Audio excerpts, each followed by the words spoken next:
সেদিন ক্লাসের সবচেয়ে সুন্দরী মেয়েটি দাঁড়িয়ে কাঁদতে কাঁদতে বলেছিল আমি নাকি তার বুকে হাত দিয়েছিলাম, আমি নাকি তাকে নষ্ট করতে চেয়েছিলাম। সেদিন সবাই আমার দিকে ঘৃণা নিয়ে তাকিয়েছিল। ক্লাসের প্রায় 80 জন ছাত্রছাত্রী সবাই আমাকে খারাপ ভেবেছিল। সবাই মেয়েটির কান্না ভেজা কণ্ঠ বিশ্বাস করেছিল। আমার সবচেয়ে কাছের বন্ধুটাও আমার থেকে দূরে চলে গিয়েছিল। আমার সবচেয়ে প্রিয় শিক্ষকটাও আমার গালে চড় মেরে বলেছিল তোমাকে সবচেয়ে ভালো ছাত্র ভাবতাম, তবে তুমি আজকে যে কাজটি করেছো তার জন্য তোমার উপর থেকে আমার সমস্ত ভালোবাসা শেষ হয়ে গিয়ে। যে নিজেকে একজন ভালো মানুষ হিসেবে প্রতিষ্ঠিত করতে পারে না, সে যত ভালোই ছাত্র হোক না কেন কোনো লাভ নেই। একজন লোকের সবচেয়ে বড় পরিচয় হচ্ছে সে একজন মানুষ। তুমি এখনো মানুষ হতে পারোনি, যদি পারো মানুষ হয়ে নাও। সেদিন আমি ক্লাসের কারো দিকেই চোখ তুলে তাকাতে পারিনি। কোনো অপরাধ না করেও নিজেকে অনেক বড় অপরাধী মনে হয়েছিল। আমার দুঃখটা সেদিন কারোর সাথে শেয়ার করতে পারিনি। যতটুকু সময় ক্লাসে ছিলাম শুধু মাটির দিকে চেয়ে চোখের পানি ফেলেছিলাম। সেদিন আমি বুঝেছিলাম চোখের পানিরও দাম কম আর বেশি হয়। কারণ মেয়েটার চোখের পানি দেখে সবাই ইমোশনাল হয়ে গিয়েছিল। আমি সত্যিই মেয়েটার সাথে এসব কিছু করেছি কিনা এসব কেউ ভাবেওনি, চিন্তাও করেনি। সবাই মেয়েটার চোখের পানি দেখে তার সব কথাই বিশ্বাস করে নিয়েছিল। আমার চোখের পানি কাউকে আবেগী করতে পারিনি। আমার মতোই আমার চোখের পানিটাও কম দামি। আমি সেদিন ক্লাস থেকে চলে আসার সময় আবার ওই মেয়েটির সাথে কথা বলি, যে সবার সামনে আমাকে খারাপ বানিয়ে দিয়েছে। তার কাছে গিয়ে বলি তুমি এমনটা না করলেও পারতে। তুমি হয়তো ভেবেছিলে এমনটা করার পর আমি তোমার সম্পর্কে মানুষকে অন্য কিছু বলবো যা কেউ বিশ্বাস করবে না। সবাই হয়তো ভাববে তোমার উপর প্রতিশোধ নেওয়ার জন্য তোমার নামে এসব মিথ্যা কথা বানায় বানায় বলতেছে। কিন্তু তুমি হয়তো জানো না তুমি এসব না করলে আমি তোমার সম্পর্কে কিছুই বলতাম। তবে ভয় পেও না, এখনো তোমার সম্পর্কে কাউকে কিছুই বলবো না। যে মানুষটা সবার সামনে আমাকে খারাপ বানিয়েছে আমি তাকে সবার সামনে খারাপ বানাতে চাই না।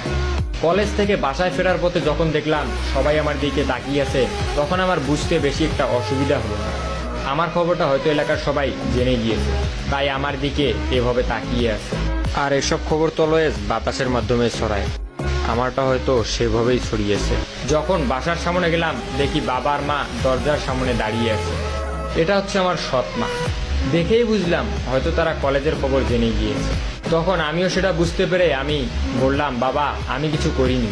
তখন বললো তুই যদি সত্যিই কিছু না করিস তাহলে তোর সম্পর্কেই বললো কেন? তোর ক্লাসে তো আরও অনেক ছেলে ছিল, তাদের সম্পর্কে কই বললো? তোর সম্পর্কেই কেন বললো?